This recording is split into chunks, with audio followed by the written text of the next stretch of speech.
Vis dažniau susimąstau, kokia moteris galėtų būti ideali mano verslo partnerė. Ir galbūt tai esi tu. Man visiškai nesvarbu, ar ji turi patirties, ar turi didelę auditoriją, ar jaučiasi tam tobulai pasiruošusi.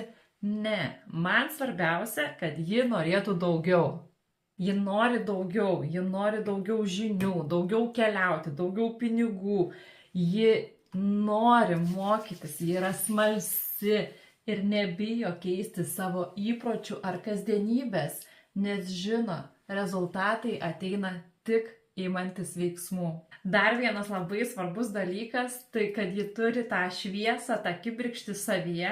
Galbūt ji dar tik kažkur tyliai rusena, galbūt reikia to vieno žingsnio, vieno judesio, kad ją išlaisvinti. Ir jeigu žiūrėdama šitą video pajutai, kad tai apie tave, jeigu tau kyla noras kurti gražesnį rytojų ir nori iš gyvenimo daugiau, tai parašyk man, papasakosiu, nuo ko pradėti.